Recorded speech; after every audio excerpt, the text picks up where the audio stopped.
Hey, this is Dave from metalepidemic.com. Thank you for checking out our YouTube video.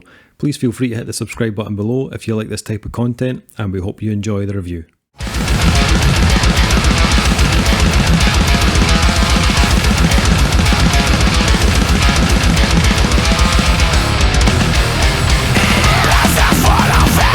What is up, guys? Dave here from Metal Epidemic, back with another album review.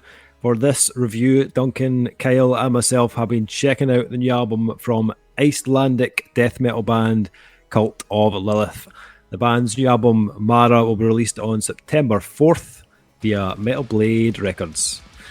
So, for those of you who keep up to speed with the old YouTube channel, you may have noticed a reaction video that Duncan and I did for the band's track Purple Tide.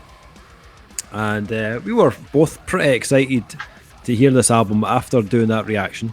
And to be honest, after the reaction, I was pretty surprised to read that this band have only been on the go since 2015. Mm-hmm. They released a 5-track EP prior to this full length, but this is their debut album. And that really surprised me, because this is not a band that sound like they're about to put out their debut. Like this sounds very seasoned, very clear on what they're trying to achieve. Mm-hmm. Definitely don't sound like they're still like honing their craft. They're a very tight sounding unit, like unbelievable technical ability musically and vocally, and I absolutely love the fact that this band are not afraid to like throw caution to the wind on a debut album. Like, you know, like first track, let's throw a fucking harpsichord in there. Like, no fucks given at all. And it completely works. We were talking about this other night. Quite a difficult band to categorize. And I said death metal at the beginning of this review, but death metal's in there, and it's probably one of the more prominent parts of the band's sound. It's a backbone to pretty much everything the band does, but it's really used as just a backbone. Yeah, absolutely. But they have their own kind of category or term for themselves. They class themselves as necro-mechanical baroque. I fucking love these guys. That's on page 73 of the Kama Sutra as well. You need to limber up before you do it though, because you'll pull a muscle, and not the one that you want pulled. That's the one you do bent over the coffin, right? That's exactly the one you do bent over the coffin. Deep heat on the anus, you know what I mean? Just for shits and giggles. So I don't know where we're going with this. Let's keep fucking Necro Baroque or whatever it was. Come on, Dave. So Necro Mechanical Baroque, which is a frantic collision of death metal, prog, complex classical structures, and any other style they wish to incorporate. That was the quote from the press release. That's basically a nice way of saying we don't give a fuck, we did what we wanted. Yeah, it basically is. Yep. Yeah, absolutely. It's a PR-friendly way of saying, we did. a PR way of like, if you could word describe a shrug. That's what. Somebody sound like, you know what I mean? Like we listened to Purple Tide, right? And when we did that, I encourage everyone to go, not only because it gets us more hits in that video, also subscribe as well, that helps. I encourage everyone to go and check it. You can literally see at certain points like disbelief in terms of the direction the band goes, and shock and awe, really, I think is probably the main descriptions I would say in terms of what the reaction's like. Because just when we thought we had a handle on what they were doing, it was like church organ starts playing and shit like that, and it was everything that made me happy, right?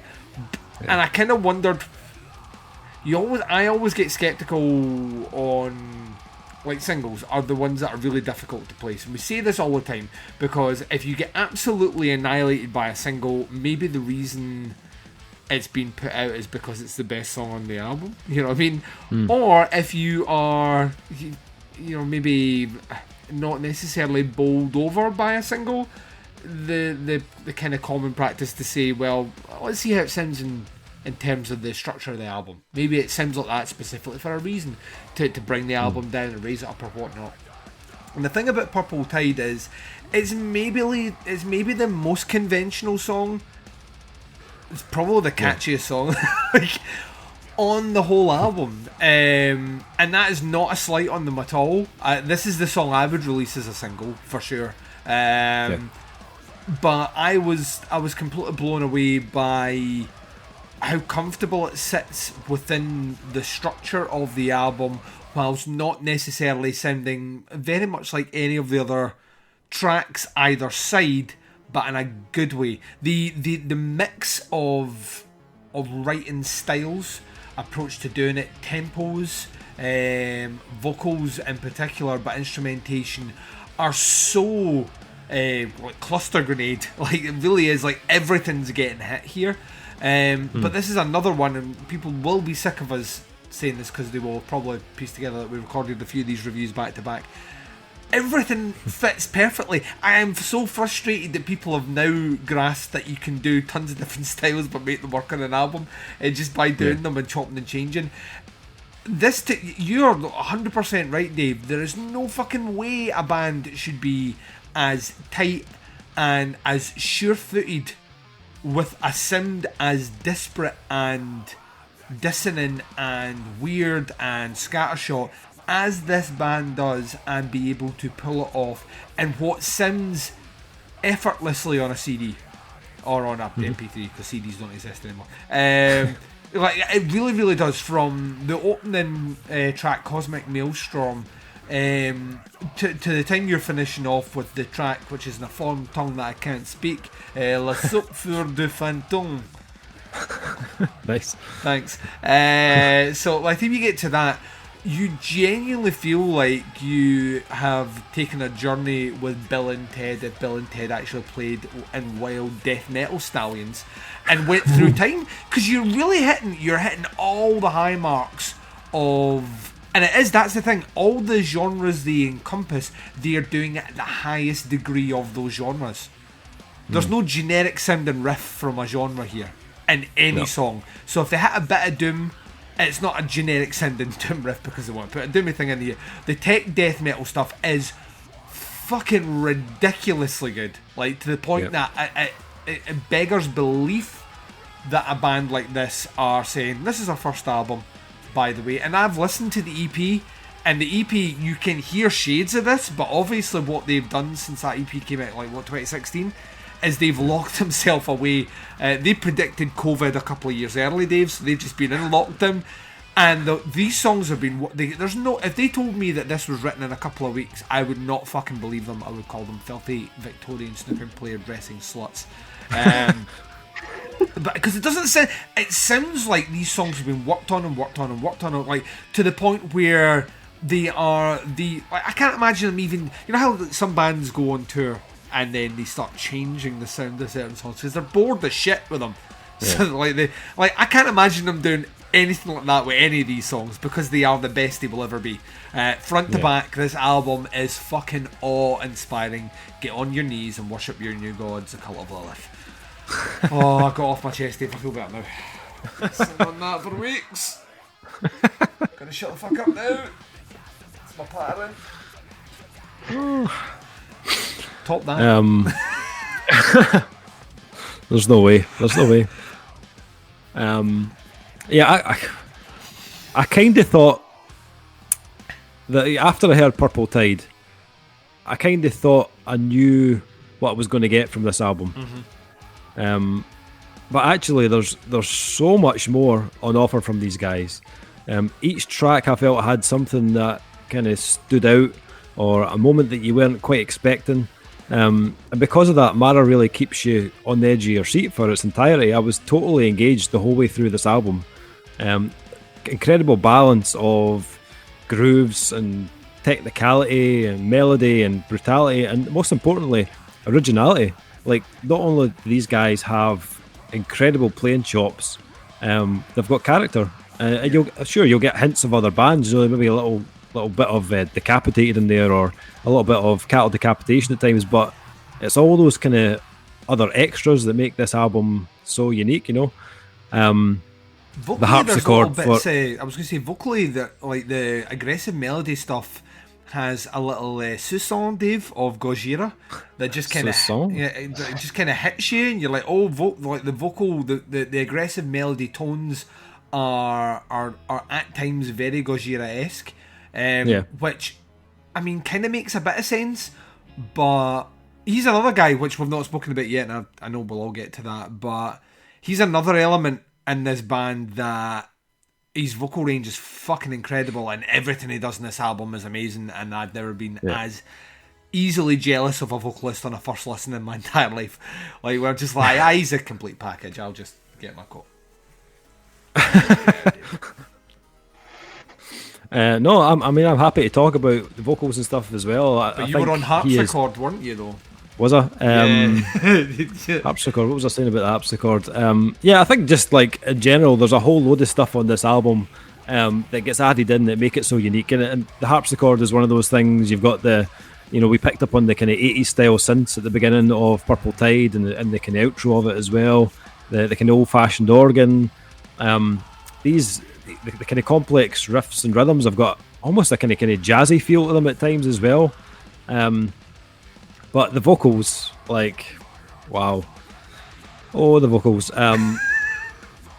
He is an absolute powerhouse of a vocalist. There's nothing he can't do, to be honest. He's got an amazing kind of range in terms of his kind of harsh kind of vocals, but the range also transfers over to his melody as well, which is unbelievable. If you listen to the smorgasbord of styles on tracks like nice. Atlas. Appeals to people in the chat. Tracks like Atlas, where he's jumping between tonal screams and gutturals, and then melodies that hit places you very kind of rarely hear from a kind of metal vocalist. And let's not forget about the full-on flamenco section in the middle of Prophetic Paloma. Like, what the actual? This just kind of hits you out of left field. But the transition, that flamenco thing, it was really good. Yeah, it totally was. I'm saying totally every style they hit, they do it at like the top level, which is just not fair. No. be mediocre at one of them, right? Just like, no, fuck you, Duncan. We've mastered this as well. I can't. I honestly. And once again, Iceland, a small country, tiny population, and they do some globetrotting here in terms of the styles they're hitting. They really are. They're covering it all. And what shocked me specifically about it, Dave, is we joked at. I think we joked about it when we were doing the reaction video. Is this is a band that's designed for me, right? Like, because they fling a ton of instrumentation in, they go weird and quirky and all the rest, and I love that. I've got a background in loving that shit. You don't always though. Like, see when someone throws in like a kind of a harpsichord or a church organ sound, like it's like Dave checks out. Dave's like, oh fuck, you ruined it, like that. And like on that song specifically, Purple Tide, when they played, there was a music box bit. There's the 80s synths, there's a music box bit, there's the church organ bit, and you were in for the full thing. And then when I listened to the first track, which once again I heard before the album came to us to review, and the harpsichord section, I was like, that this might be one step too far for Dave. Like maybe they're just trying to like pick instruments now generally to fuck him off. And the fact that when we spoke about it just briefly yesterday, and you were like 100% on board, it surprises me. I'd like musically. I would peg this as a Davey sounding album, but those elements would have put on paper as elements that would have turned you off. And the fact that you were like even more invested, yes, give me more harpsichord. A strange Icelandic band makes me even happier that one day you may finally acquiesce and admit that Dog Fashion Disco are an amazing band. Just saying, one day it'll happen, Dave. Firstly, that's never going to happen, but Secondly,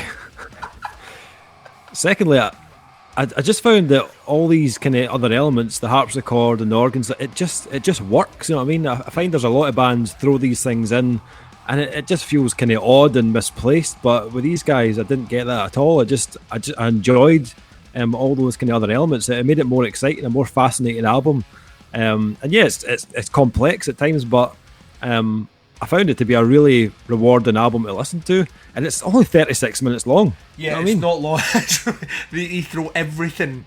This is like the NutriBullet version of all genres, encapsulated in a very quick smoothie to digest. And then this is a Moorish album as well. You can listen to this back to back to back to back very, very, very easily. And yeah, they had a couple of elements that I think are maybe close musically to the world that Kyle lives in, because FYI, people, Kyle lives in a different country, so he lives in one of those Scandinavian countries. Yeah, I live in Scotland. Yes, if you haven't guessed, he's not Scottish. What did you make of this album that me and Dave have just given the good old hand job to a couple of times in the reach around at it while we're at it, you know what I mean? It's a double tug. Did you say double tag or double tuck? Double tug. T-U-G. Oh, yeah, the double tug. Yeah. Okay, cool.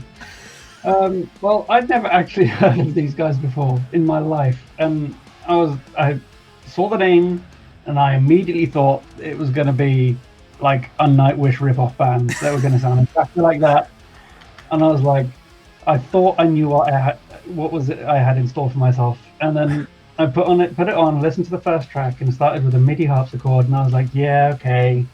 And then it all came down, and I was proven so horrifically wrong in myself. And I was like, this riff is so good. I think I'm stuck to my chair. And it's all so well done. And then, like you said, with Purple Tide, they had the synth at the beginning, and you guys know I love 80s synth in my music. Yes. It was like, okay, this band is going places, and then they went places, and not only did they go places, they took me along to those places, and those places were everywhere. And the flamenco and everything else they did, and it was all so good. And I was just like, you know what, I'm going to sell all my instruments and just say I'm a fan of this band. That's it. That's my career now. I am a fan of Cult of Lilith. They are the sort of band that if you are an aspiring musician, you might. You know, like, I was a musician. I've been knocked back to aspiring musician. Yeah, that way where you like. They do so many elements so well, and like I said before, the key word for me is effortless. The release does sound effortless, and it feels like they should be straining for what they're doing, and it's just so organically crafted. It takes a unique mind, I think, collectively. It'd be interesting to find out what all their backgrounds are. I bet there's one guy writing death metal songs, and he's got all the other people around him, and he's just like, okay, you do this bit, you flamenco nutbag.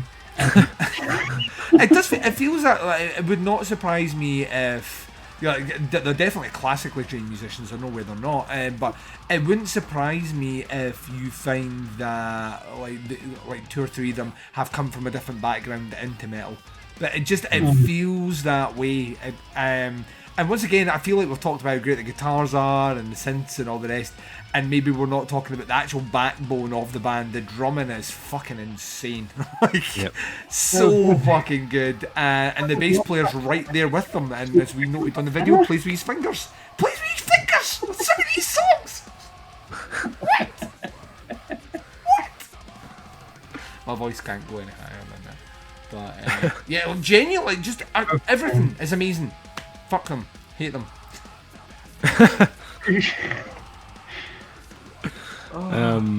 Really not sure what you're going to rate this after that.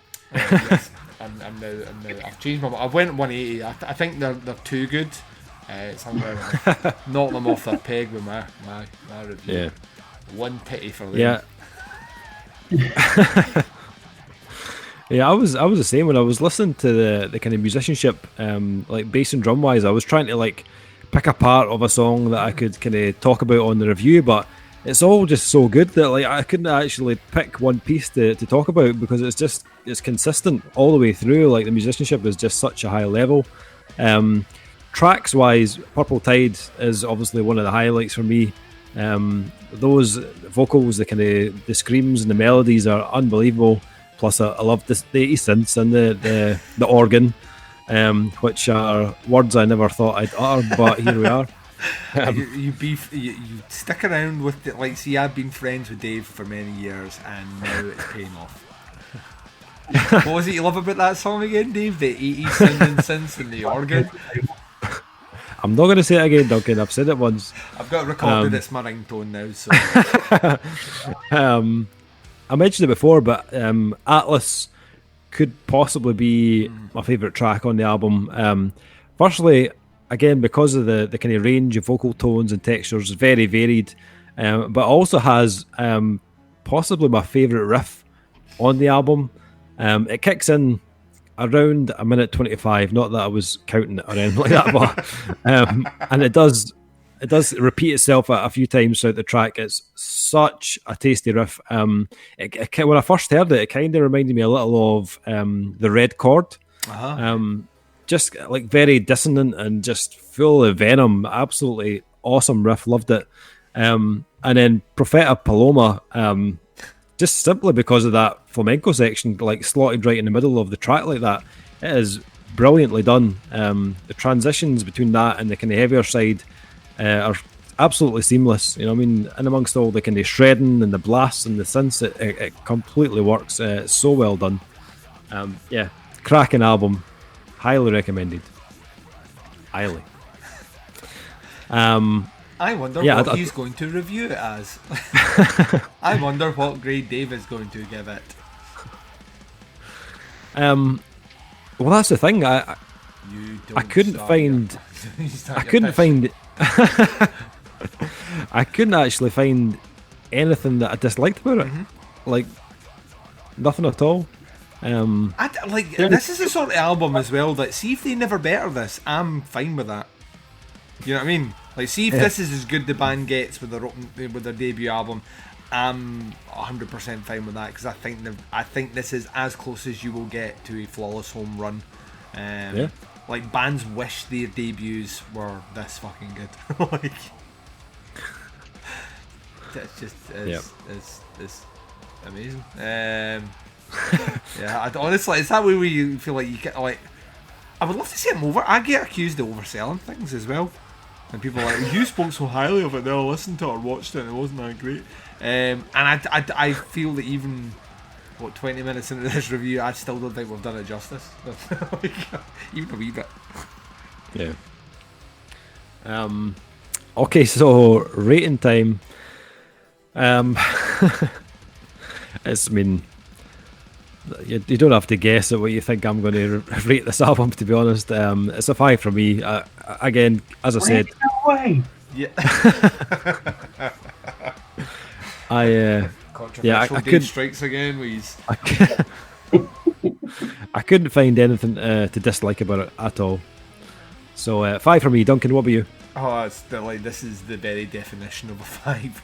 If I could give it more, I'd give it more. And I said, echoing what I said on the reaction video, I said if they give me an album of this could be a contender for my top 5 of the year. Dave, they gave me an album of that, and it is a contender for my top 5 of the year. I shit you not. This is the gauntlet being dropped down right now. That's how excited I am about this band. I think they've released maybe one of the more remarkable albums this year, and they came in like a wrecking ball. Oh my god. Yeah, I don't even know if that is the melody to that song, but I'm sticking with it. Yes, melody 10. Kyle, what's your grade? Oh, could you guess? I mean, there was like 2 tiny things that bothered me production-wise, and that was like, I know it's their first debut album. I don't know who mixed it or produced it or anything like that. I wouldn't be surprised if it was themselves, because if they're that good at music, they're probably that good at engineering. Some of the MIDI stuff was a bit like, we could have humanized it. I was struggling to hear the bass sometimes. But you know what? The rest of it is so freaking good. I'm just like, it's a 5. It's a 5. Do you also like, just as a kind of closing out thing? Do you think they have ever heard the band Sixth? And there's a reason. There is a reason I asked. I think it might be on Comatose. I think there is a sixth sort of thing where I actually thought vocally, it's not quite spoken word, but it's not far off that. Where I thought, maybe did this guy guest on it, and I couldn't find anything anywhere that said that it didn't, so it probably didn't. But it kind of encroaches in that territory as well, musically, in a way which I found, not the kind of genty, techie stuff that they do, but in terms of the way Sixth paint pictures with their music, they're very poetic, and that like Cult of Lilith have that in spades. When you start to pick up on what the guy's specifically singing about, it weirdly paints colours, which I think is kind of awesome as well. Just another thing to justify my 5. If nothing else, I'm just really happy they proved me totally wrong when I just put them in the wrongest of pigeonholes. 5.